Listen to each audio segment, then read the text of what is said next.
I adjusted so I'm not like this the whole time while the sun's out, you know.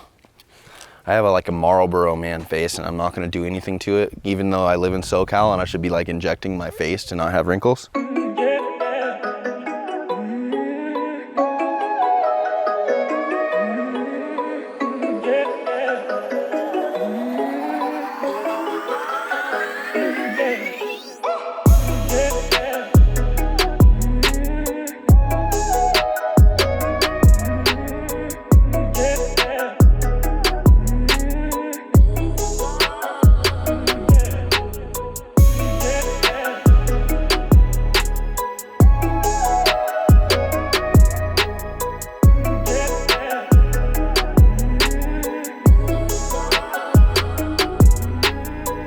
Couple things I want to cover here. Happy Monday. Hi guys.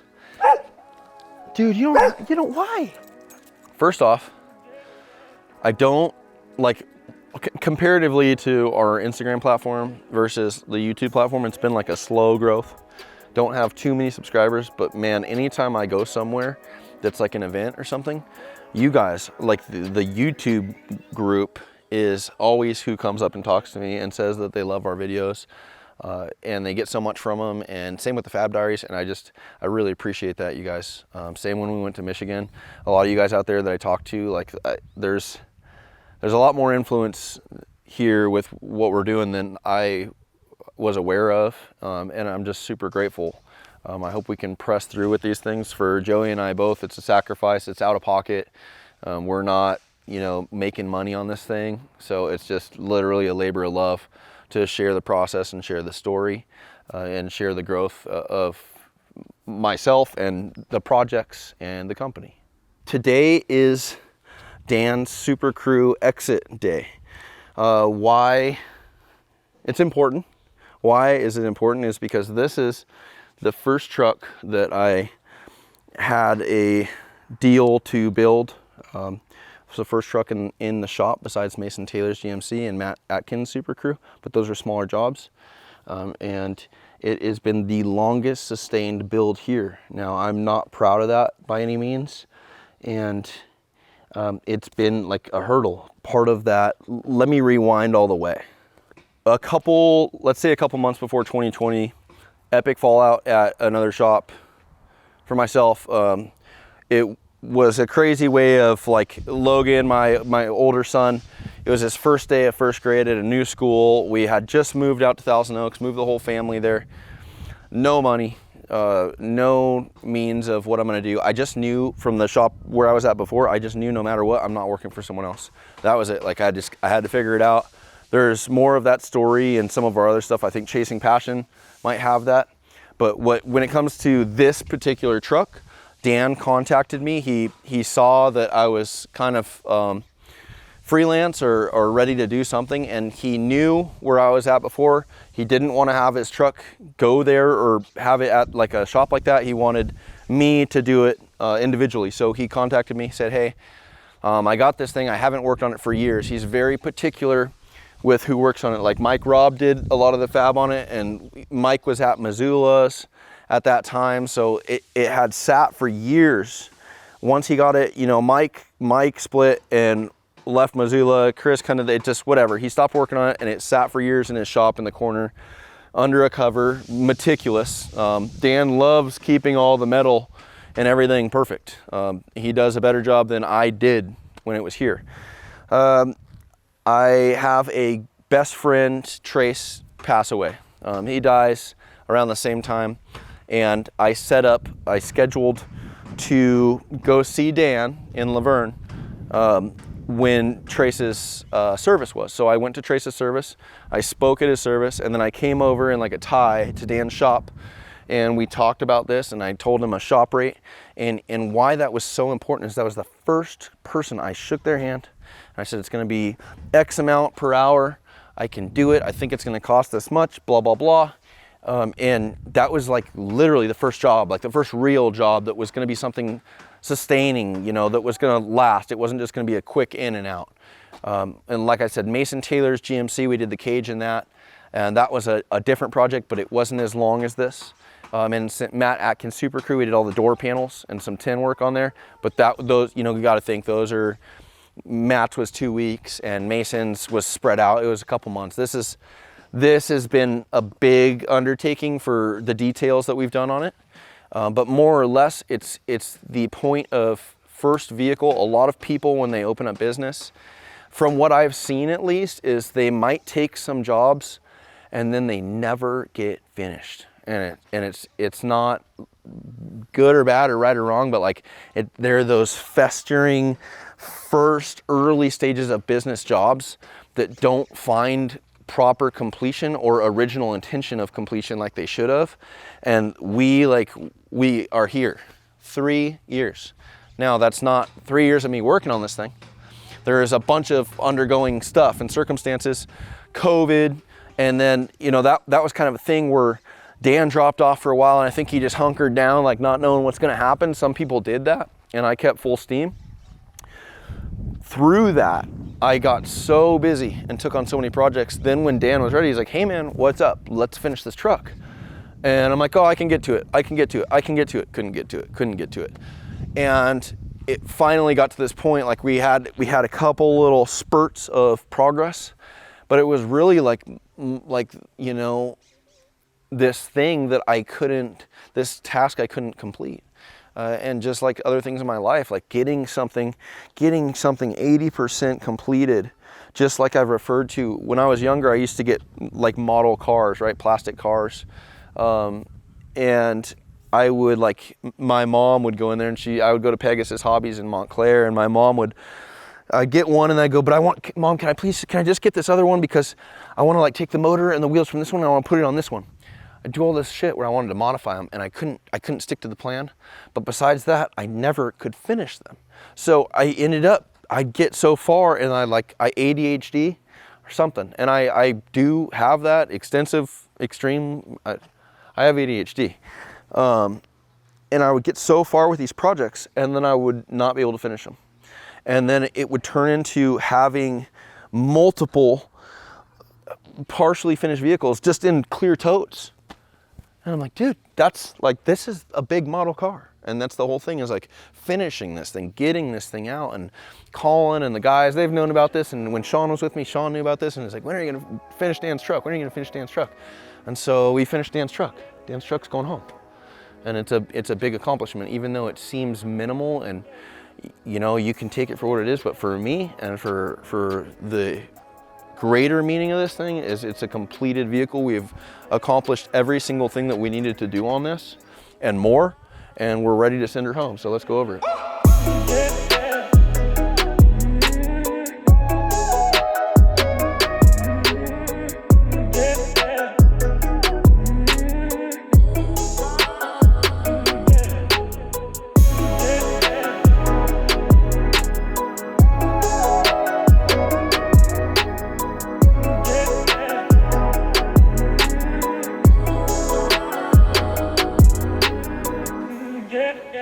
So the biggest ticket item, you know, I think because when I was at Ryan's shop, I built a steel dash. It was the first dash I ever built.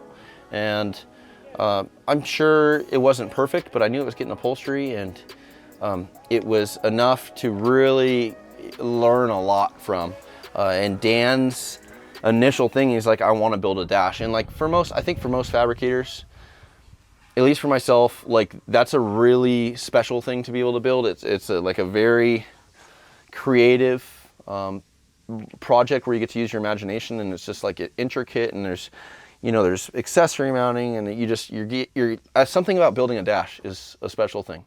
I don't know if I'm explaining that right, but it's fine. It's just, that was Dan's original ticket item, is build a dash, build a center console.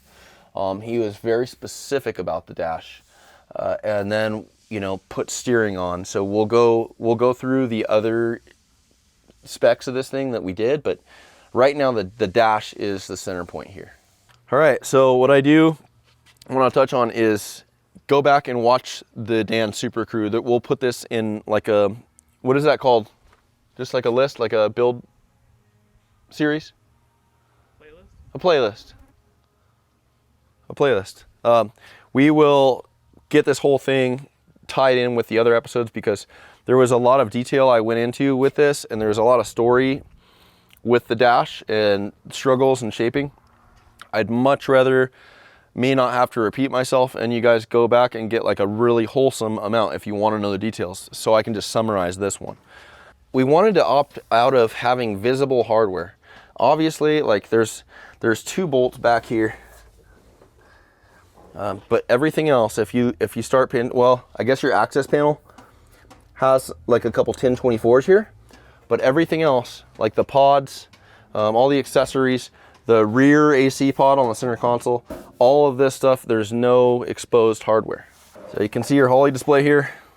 And you know, something to consider too is Dan, that's the thing with Dan, extremely particular, and not like in a way where it bugs you, just very insightful, has like this dash, and I'm sure you guys can tell it's a nice one. It's a huge investment for him. It's a one-off. There's no other vehicle like this. The outer portions here match the door panels.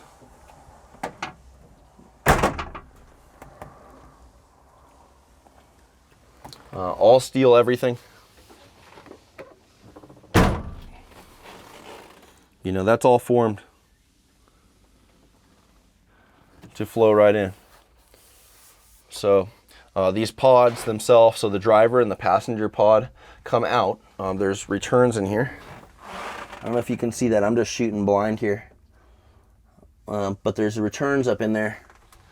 So you can not only upholster these and have like a nice part line, and it makes it easy on upholstery, but you can also service things, right? So you can service any of your gauges. You can service the foot pedals down there. You know, you can service the master cylinders. And then also, that's why this panel here, this access panel, this comes out because this is all welded to the car, right? So the center stack itself is one big welded unit. You can see the intrusion tubes are welded to that. And then you can see it kind of wraps around. There's also defrost. So there's 3 defrost vents. Hold on, that one's gonna get me. 3 defrost vents. Okay, nailed it. Living in the front there, but you know, you can see this design. It starts on the outsides and then it wraps almost like a capital T would be, and it wraps around, and then this draws and falls down onto the floor. The center console itself, which is something that we haven't covered yet, this indexes into the center stack, right? So there's hardware that grabs it here. Again, this gap leaves our upholstery breakup, right? So then when we wrap the center console and we wrap the stack, they can all draw into somewhere. It's extremely hard to do upholstery, especially with like stitching and breakups, if you don't have places to kind of pull the material and wrap it or tighten it. So that's all stuff we thought about when we were doing the initial construction, and we just carried it through on all of it. Stuff that wasn't here last time, none of the interior portions here were welded. It was all tacked, and then it wasn't blended, and there was nothing in there. So like all of this stuff is in here by design now. I'm going to use the shifter, so I'm going to set you up. So you can kind of see like there's an absence here, and these are not centered because the shifter itself goes right there, right? So everything is like by design, and it's like exactly, this is fit to Dan. This is fit where he has came in here before. He's came in and he sat in the seat. We've had it all fixed, and literally like all the height, all the elbow height when he's sitting, when he's leaning over, everything where he can reach, all of this stuff is specifically tailored to him and where he can see. Same with even the cuts in the windows, right? Like if you were sitting over, you'd start cutting out your vision for the GPS. So like everything is tailored exactly to what his spec is, and that's absolutely something we do with every client if they want that, because something like this is a huge investment, and there's all kinds of stuff you can do to the aesthetics outside the car and the exterior, and that's awesome, and it's fun to see. And like when you walk up to your car or when there's a picture or video of it, that's something that makes it worthwhile. But really, with having like a dash and a center console and really outfitting, like being particular about all of your features inside the car, this is where you are. This is what you're going to see most of the time, and being extremely satisfied with everything you have here is like that's the icing on the cake. You know, I always see badass trucks and then they're either a fiberglass dash or something just very basic, and they don't put enough design principle into the interior portion of the car, you know, or like some of the luxury pre-owners, all the dashes kind of look the same, and they're functionally sound. You unscrew the faceplates and all the controls or the electronics are there, easier to work on, but there's a lack of tasteful design, and I think there's real heavy wins. Like same with this, I am almost positive that we're gonna have this whole thing upholstered, all like suede or leather or a hybrid of both, stitched, you know, just like a high-end car or an exotic car would be. So I think we're at that point where I'm going to cover our updates here, just like I started getting into with the center stack and the shifter mount. We'll cover the center console, and then we'll step outside the car and cover the other areas that we finished, and I think we got to cover this stuff too. First things first, big shapes. So the center console itself, this was its own undertaking. Besides the instrument panel, the center console itself required a lot of thought, a lot of packaging, and there's quite a bit going on here. We actually did need to redo the control module and the vents here for the rear AC. There is the size of this thing. I mean, it looks decent. It doesn't look too huge.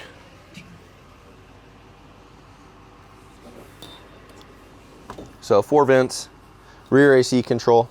Part of the proportions here are there is a vintage air trunk unit mounted in this thing. There is a, let's go to the other side.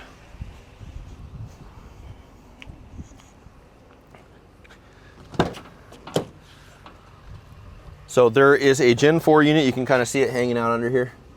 That's your vintage air for your main. That handles 1, 2, 3, 4 vents. And then inside of this guy is your trunk unit that handles the 4 vents out there. So there's one AC control here, and then there's the other one on the back. A lot of times, especially with crew cab trucks, one AC doesn't do it. Like any of the like Resto Mod air or the vintage air, I mean, unfortunately, it is what it is, but they just don't blow as cold as a factory truck AC HVAC unit would.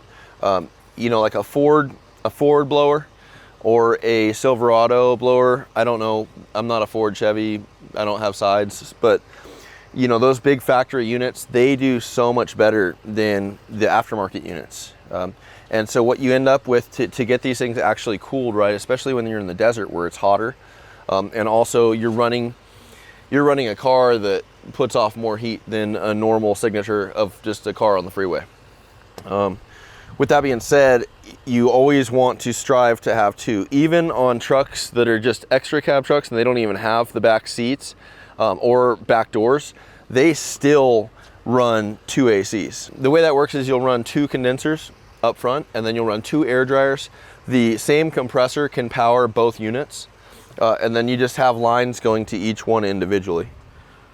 I don't know if we had the radio faceplate Frenched in here, but same thing, we wanted to keep all this streamlined and then have, like, you know, if you're sitting here, you really don't even see the details there of the radio faceplate, but that's your 110 radio.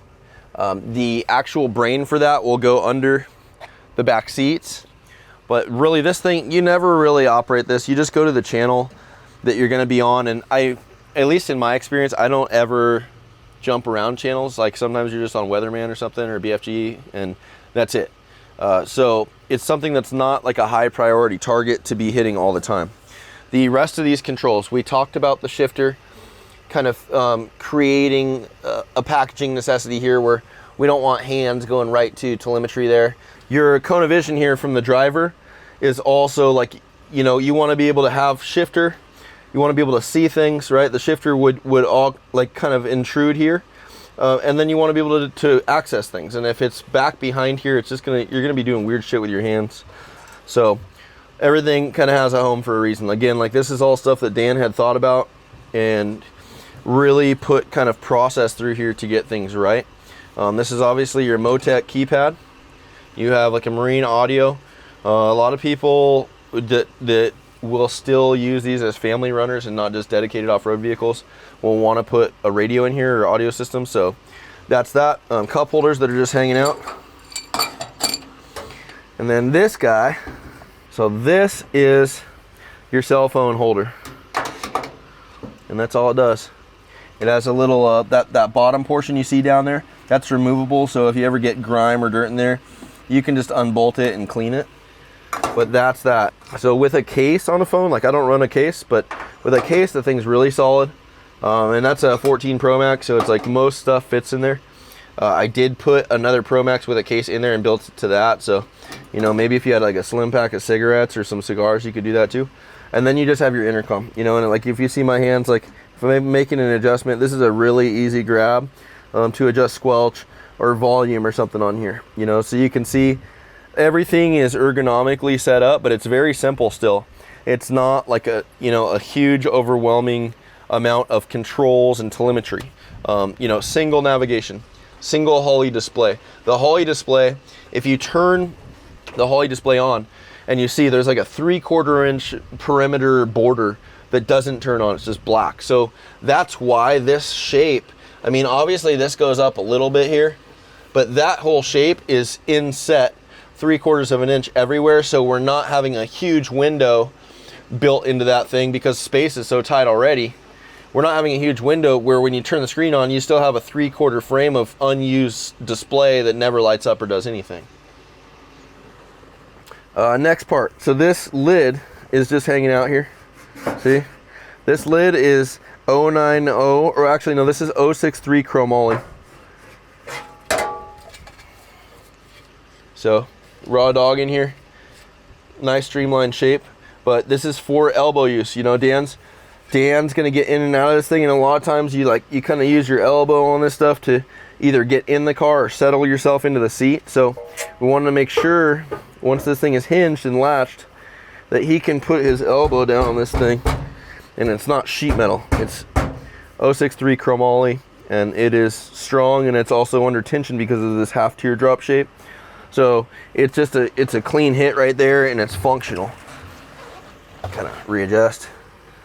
Something to look at in here, there is a built-in removable burrito tray. This is kind of like a little stock hit, but Dan and I call this a burrito tray. It's removable. Once you take the 1024 hardware out of here, 1, 2, 3, 4, this comes out, and then you can access the AC vents, you can access the AC control, and you can access the actual solenoids and everything on top of the AC system itself in here. So, you know, again, everything is extremely well packaged and fit where it needs to go. You know, you can even see this little dimple for the cup holder just to get these things spatially correct in here. There's kind of an asymmetrical hit right here. Again, be mindful of the gaps.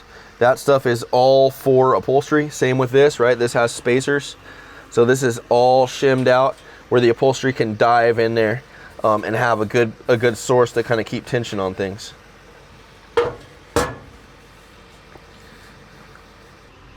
One thing to note as well on this stuff, the GPS itself and our JL Audio, the small head unit, they are all Frenched in and they're all framed. So everywhere along here is framed. It doesn't, like, it's not just sheet sitting here, it's actually goes in and has a return, and then everything is mounted from the backside. So there's absolutely no hardware showing anywhere. Let's go to the back. Another cool thing that was done on this truck before we got it is the sheet metal back here. There's something about how tidy this is that makes me feel warm and fuzzy. You can see like there's step rolls that match the OEM stamp. Just really clean silicone bronze welding, which is not the easiest thing to do, but there's something about this area that you know, I mean, maybe not so much the flared hole gusset, but like just that tidiness of the sheet metal that's really awesome. And then that again is our rear console, or I guess you'd say your rear control console. So just your 4 AC vents, you know, these things swivel. This is your kind of your typical Ford thing. You can catch those on a Ford GT or a Mustang or any derivative of a Ford car. I think they all run the same thing. And then like a Dakota Digital stack for the actual rear AC controls.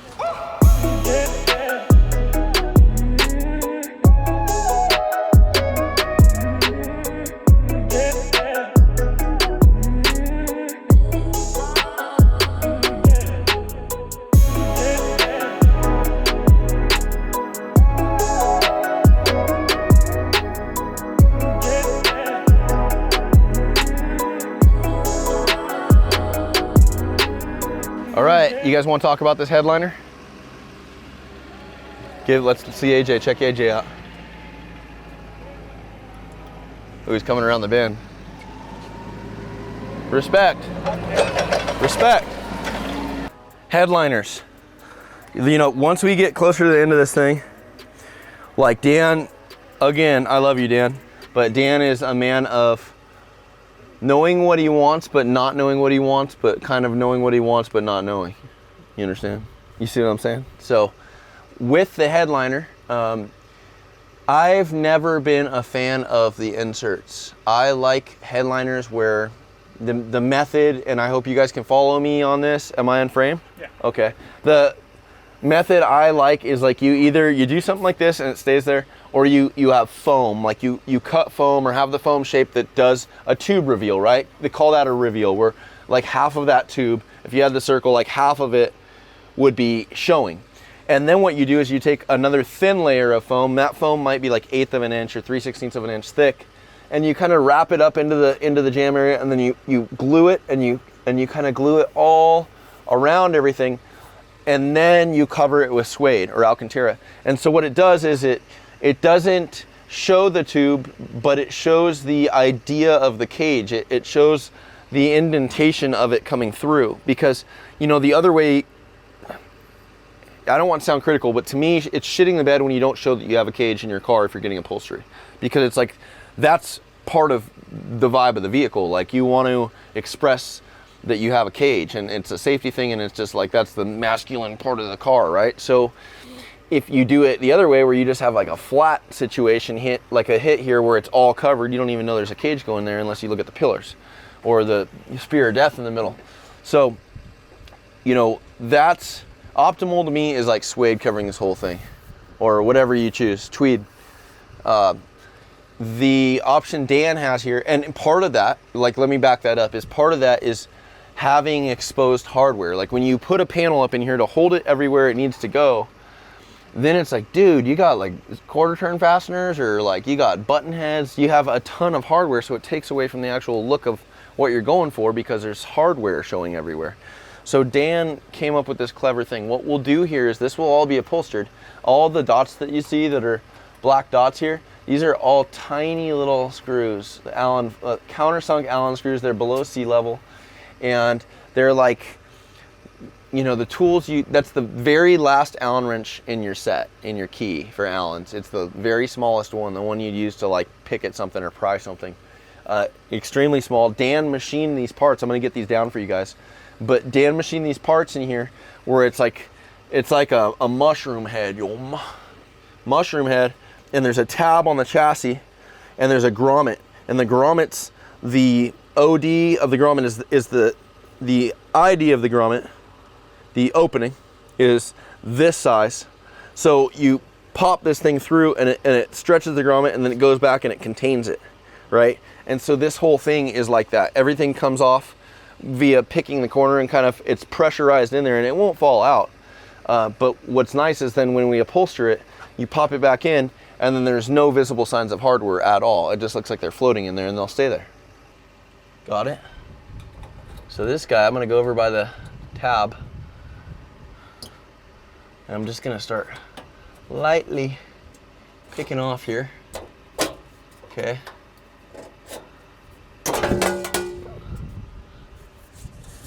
And that's the ticket. So I don't know, Joey, do you want to, can you get close on those things? There's not a huge tolerance, and you know what I'll do for you? Here's the diagram.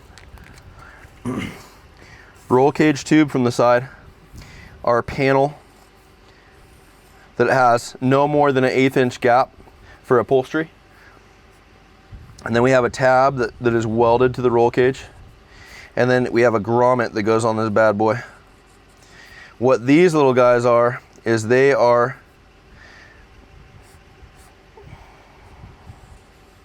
oh boy, of course, you get it, okay.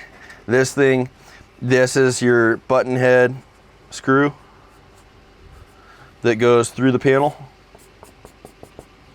In its hole, it goes in there. It threads into the underside of these guys. And then these guys are what is living right here. And so that's what all this is. This is all just press fit in there, and it's just to a perfect tolerance that holds it, but it's not so much of a tolerance where when you need to pick these out or something, you're fighting it so much that you're deforming the surface or, you know, warping something or hurting something. These things are all happy. You know, if this goes on, I'd probably do this. Like, I don't know if you guys ever used to use Simple Green to put your bike grips on, because it would like help get them on, and then it would evaporate or go away, and then they'd be tight and sticky. And that's the same thing like this. You could almost use assembly lube, but what I would do is I'd Simple Green these things, because then once you're in there, this thing technically only has to come out.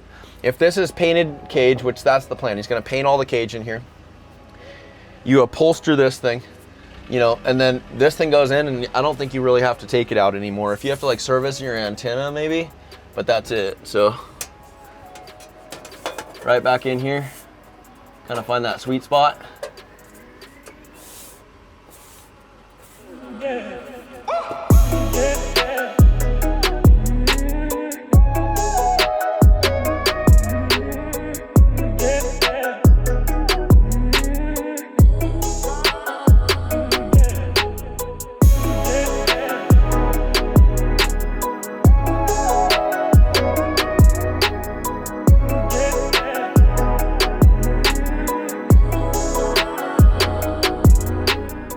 I really want you guys to go back and watch the prior episodes to get all the updates, so I'm not doubling down like I said. Joey pointed out the amp steps. They're kind of a nice addition. We custom mounted those amp steps, so they're not just they have a weird gnarly clamshell like leverage bracket thing. They're fabricated mounts that are on there to hold them for off-road. I don't know how well they'll do as rock sliders, but we'll find out. Something that we wanted to go back on that we didn't cover. This is all gonna be fresh stuff. Wiper mechanism is in here, but what we did is we did a hybrid. We deleted all the linkage. We made our own aluminum linkage with rod ends, and just kind of retrofitted some of the stuff that was here, made a couple extra tabs. So everything is in the same location. The original wiper cowl sheet metal that's there is still there. It's just like, if you take that wiper module, like the control out, it's this big gnarly cast thing.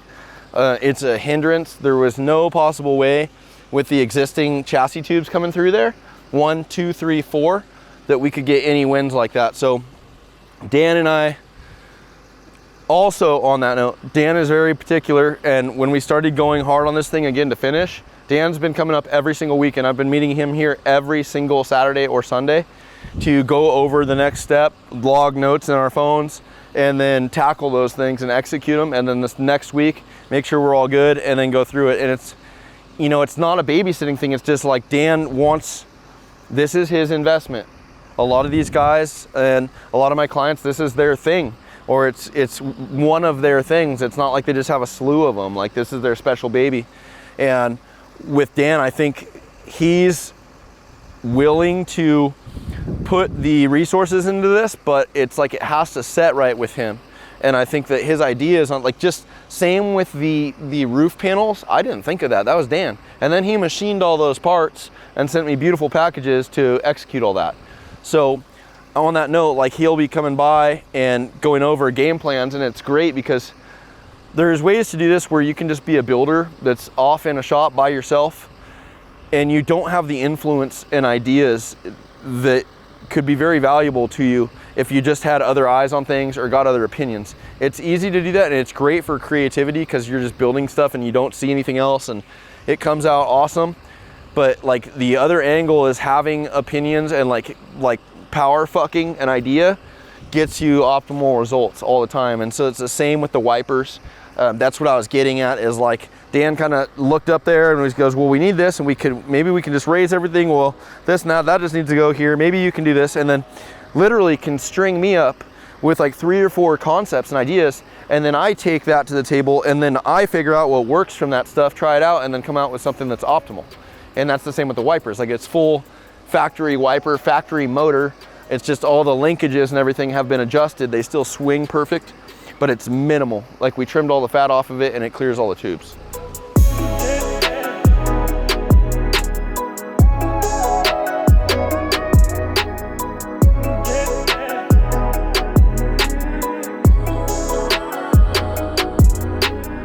You know how your shotgun makes a really cool noise? This thing has a similar, like, it's not the same kind of noise, but it's the same vibe, right? Like, you know what I'm saying? That's, I don't know. I get the same feeling. If you guys don't have these are from Blue Point, and they're really useful. And what I usually, like, the most useful thing for this thing, right, it has two stages. But what's most useful, and this is not a squirrel thing, I'm sharing something. But like, if I have a panel, I will sit, and if I need that panel to like fit better and I'm gonna tack it, I'll sit here and I will like press right here, and then I'll flip and then I'll chase it, right? And I'll use it, or if I wanna like hold something up, I'll wedge it in here and then wedge somewhere and like hold something up as like it's like a second hand to help. It's not just a hood prop. I think the original purpose is a hood prop, but it's just so much more. Retouch on Dan's motor, it's a 5.4. I think it's like a ported blower or something, but the Ford guys can just do all that stuff for me. But it is a Lightning, like a Ford Motorsport blower, 5.4 motor. Mike Robb did all of this engine cage stuff. I mounted the condenser, built the bumper edition, like the pusher with the lights. The elephant in the room, I like that phrase because it always has a place. Elephant in the room. This thing had, like we did, you can see like there's overlay here. We added the ram. The other side, we did the big steering box overlay to get the steering box angle where it needed to be and kind of pull it forward. But you can see like there's pretty good work in here. And then what it had is it had gnarly OEM upper arm mounts that were like overlaid on the outside, MIG welded, and they were just like that, just on the sides. And you look at the whole front and it was streamlined. It's got like Dan machined these arms, like everything's cherry, and then these big gnarly monster, like the pivots look like my hands, you know, like off the frame. So as we got closer to the nitty gritty on this thing, right, because originally we were just gonna finish that center console and then it goes, Dan's like, ah, man. He's like, how long is that gonna take? And I quoted him. We're like, we'll do that too. And then like there was an overlay plate on the frame. A lot of people, when they do like a shock hoop or an engine cage, they come off the side of the frame and then they do like a spook hole and then a tube off that. So there was like a gnarly overlay right here. So we added like a race clevis, a limit strap clevis. That thing's in there, and then just nice, clean, redundant upper arm mounts. Nothing crazy, nothing tied in. Like, so added those, added proper limit strap tabs. I think the tabs before, they were just like hokey stuff. And then there's just some miscellaneous stuff like this is your AC bulkhead panel. What this is too is this on like a big, like a Gen 4 vintage air, there's things you need to service on the front side, if you will, of it. So if it's in the cab, you can't really access it from like your passenger footwell. You have to access it from the front side, or you have to drop the whole machine to get to it. So that's your service panel for that. So you can get in there and do all your stuff. The other thing, this truck has it's an OG Velocity Fabworks kit. When I was younger, I'm trying to think of like years for that. H&M had their, like this 97 to 03 F-150 is my favorite truck, straight up. This is when I was in high school. This was like the thing like the sick boys had, like dudes that already graduated high school or they were seniors or something. And you had one of these and you had like front glass on it and you had projects, usually 37s, and an H&M kit. And that's like, dude, that's a fully built pre-runner. You know what I mean? That thing is ready to put a CR250 in the back with black plastics, big old SRH spade, you know what I mean? Metal militia shirt. So that's a Velocity kit, and that came out right around the HM kit, but it's a way gnarlier, like beautifully designed thing. I don't know if it cycles any more travel. I want to say I don't think it does. But if you look at the uprights, like they're pretty nice pieces. You know, they're pocketed, so there's not just tabs on the, like the easy way to make a lower arm is just to make a lower arm and then put a shock tab, vertical shock tabs on top of the arm, and it's not pocketed. And then that makes your shock towers higher. It's the easy way out. So like having pocketed arms, it was like a plus, and this kit, like the look of it, it holds up today. And then Dan, owning a machine shop, he went ahead and took the initiative and did a billet arm. What I was getting with that, like that whole tangent came from this thing only puts out 16 3/4 inch travel. That's metal to metal. So it's a big heavy truck. Think my white truck Beth is probably just as heavy as this thing, maybe a little more, and we're at, what was it? 60, 68 maybe, something like that, 6480, 6840. It's one of those. Anyways, you know, near 7,000 pounds, 16 3/4 inch travel with a 3-inch bypass, you're gonna bottom out. And it's just part of the, you're gonna use all the travel. And so Dan also mentioned putting bump stops on here, and it's just, I know he wanted to get all the heavy lifting done for the fab work. This truck, we'll get this truck back, but it'll be phase 2, and this truck will drive into the shop and we'll do all the tidy work to it, you know, panels and all the more aesthetic stuff. I know we kind of sealed the interior, but the interior needed to be paneled and everything because of the upholstery that it's gonna get. So we retrofitted the shock mounts that were already on here, and I didn't cut all of it out, but we cut enough. I wish I could show you how it was before. Maybe on the older videos it shows it. And then we added more structure and added a 2.5 by 2.5 king bump up here. And just tied everything in like as structurally sound as we could. So you'll be able to see there's quite a bit of design in there. Obviously the double pass welding, all that stuff. And that kind of seals the deal on the front. Something else to note, there's a skid plate that goes on here. Really typical, 1/4 inch. Oh, I think we use 3/16 on this thing. Yeah, so this thing just, it's 3/16. It's your typical thing. It's just not on here because there's areas I need to weld. That's like my last bit. There's also windshield trim panels I can show you guys that I need to weld. And thank God Dan's not getting it today because I would have been here this morning welding. But it is the last bit. We needed to get it out and get it cleaned. We only had a small window for that. But that skid will run through here and it's bumped, so there's not 2 parts. It's really important if you're running like a directional change, say you're at an angle here, you have your approach, and then you have another guy down here. If you don't have some kind of an overlap from the primary one that's gonna see deflection first, then it'll start to peel back the secondary one. So it's either you build this all out of one piece like this one is, or you have something where this guy runs through and then you have your secondary here, but this has an overlap, a primary overlap, and it's all momentum-based overlap, right?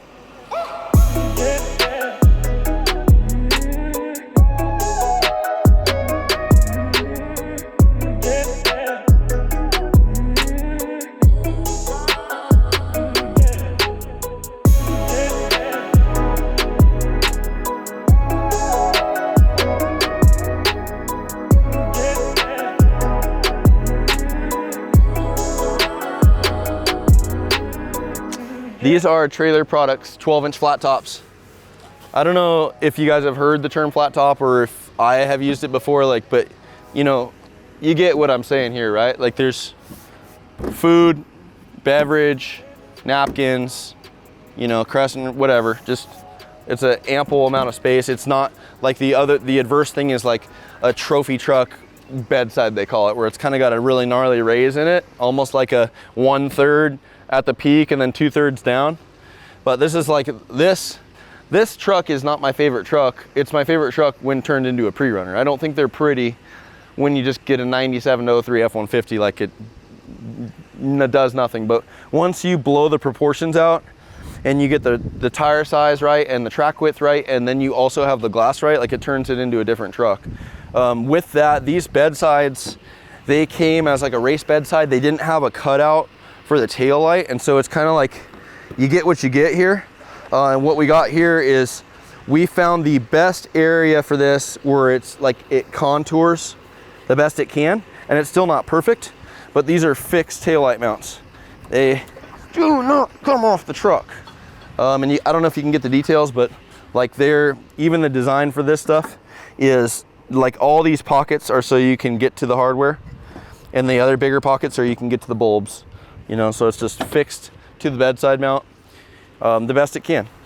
The back window, that was another thing. We got one more. Another thing to note, like if you guys look at how close that is, I can only finger the top part and the bottom, but once it peaks, once it peaks here, like it's that close, right? Common error that happens too often, and I've talked about it before, is dudes will build their shock mounts or their chassis out in the back, and they won't test getting a window in and out. And it's just, I think it's one of those things you do once and you screw it up and then you learn. And fortunately, I haven't had to do that the hard way. I usually do all of it the hard way, but that's one I always had Mike from Iconic Auto Glass. Like he's been up here so many times, and I've just always thought it through building trucks at other places, unless I'm told to do something different. But making provision for your back window to come in and out, that cop out to I'm just gonna put Lexan in, or I'm just gonna put some form of non-glass into the back window is bullshit. You can easily make your stuff fit as long as you got to think if you're chopping and you have like bypass mount where this thing has to be chopped, that's cool as fuck, but you'll have to get custom glass made. It's always a win to get the factory glass in if you can get it in. How did we do that? Obviously, like this trim goes in first, and it kind of has a shelf. So you get the trim in, we split it right down the middle. There's a part line here, there's a part line here. It is what it is. It's better just to have it down the middle of the truck, and you don't really think twice about it unless I bring that up. That goes in, and it has like a stud on the interior of the cabin, and tighten that with a nut, it kind of cinches it. And then the window's the next piece. Like, what do you do there? And originally we were just gonna cut this whole part right down the middle, but what we did is we cut it at the end here where the slide is. So this guy, when it's all in there, like it's tight, there's not much of a reveal. Everything still works, and it just looks like part of the structure is split, but see, it's just chilling. And it'll all go in there and be stout and glued and bolted in, but that was one of the key things. Dan thought he was for sure gonna take an L and not be able to get a window in, and we managed to make it work. And that kind of sealed the deal for our workload for this bout of work on this thing.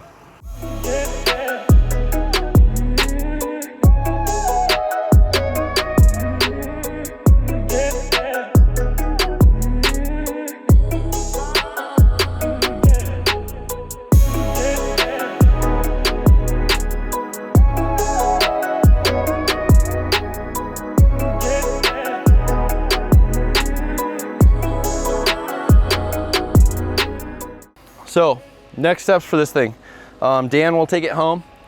He will get all the plumbing done, the wiring done. We'll send it off to Todd at Expert Auto Upholstery.